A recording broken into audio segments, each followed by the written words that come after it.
All right, so we're taking a look at number 7 in the target round for 2022 practice number 2.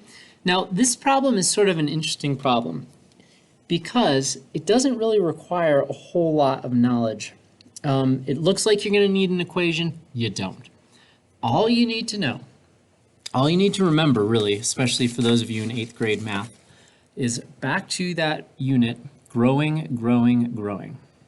When we talked about the doubling time, we found out that growth, the doubling time, will be the same every time. No matter how much money you start with, no matter how much money you have, as long as the percent does not change, the doubling time will always be the same.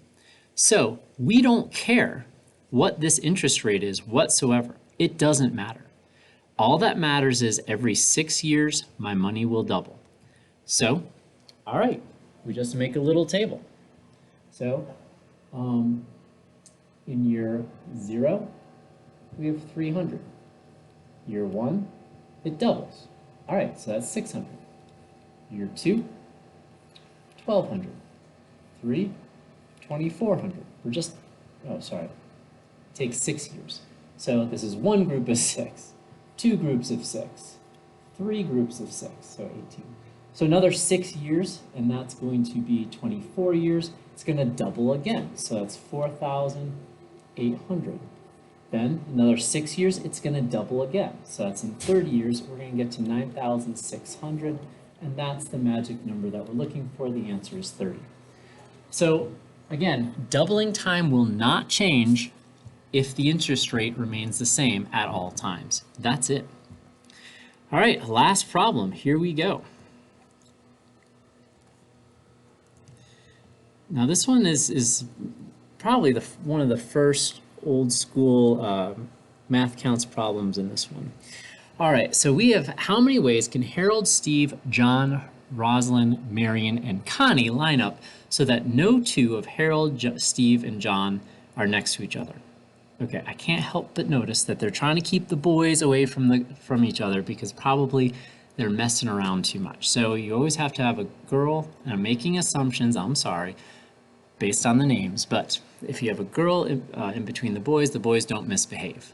That's kind of how I see this. So I'm going to use B's and G's, boys and girls, just to make it easier so I don't have to worry about the different names, because the names don't matter in this one.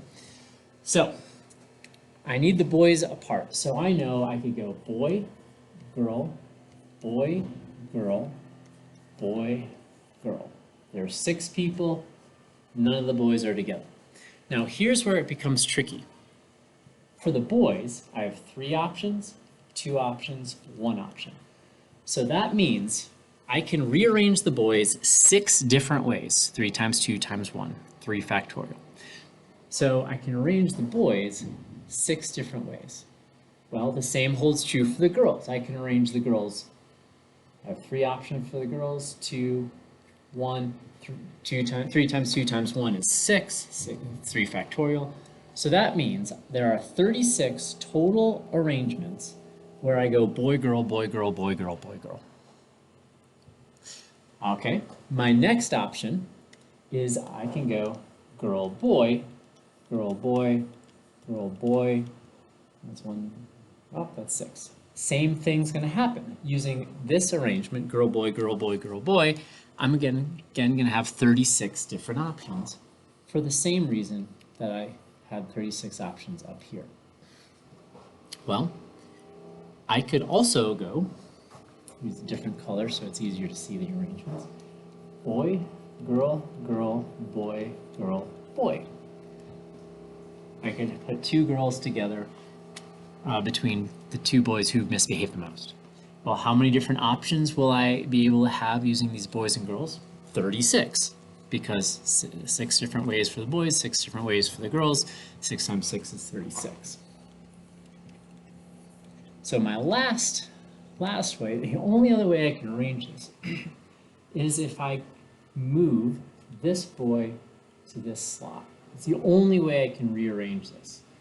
Because if I have girls on either end, I'm going to end up with 2 boys together, and that's no good at all. So I could also have boy, girl, boy, girl, girl, boy, for a total of 36. So 36 plus 36 plus 36 plus 36 is 144 total options that keep the boys separated.